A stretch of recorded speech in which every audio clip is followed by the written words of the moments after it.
سلام به دنبال کننده های آیساتک.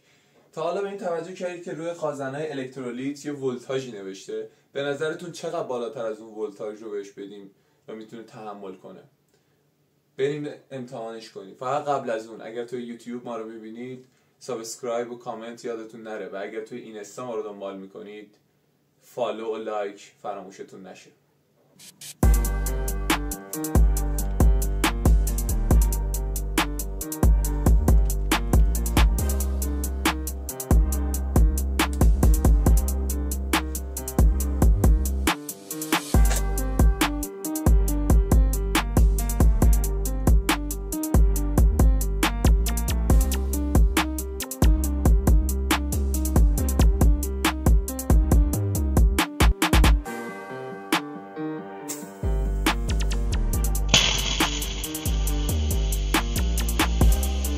نظرتون چرا اینجوری شد؟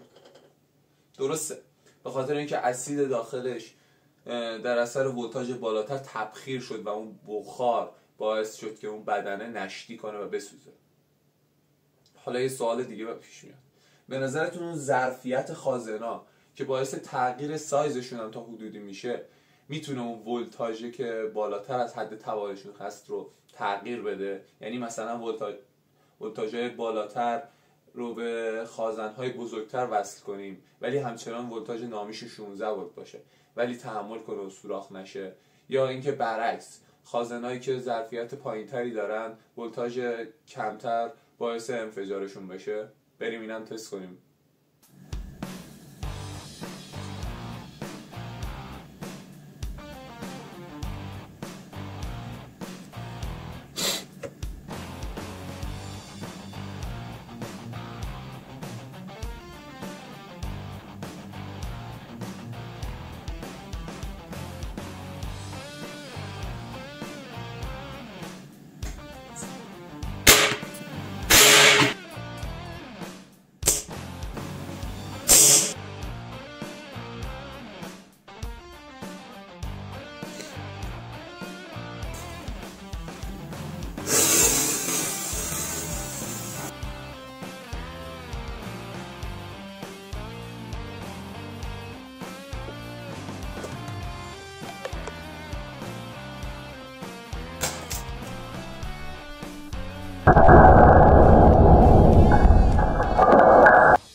خب دیدیم تو این چالش که تا حدودی بستگی به اون ظرفیت داره، تقریبا یه ذره باعث شد که دیرتر منفجر بشم.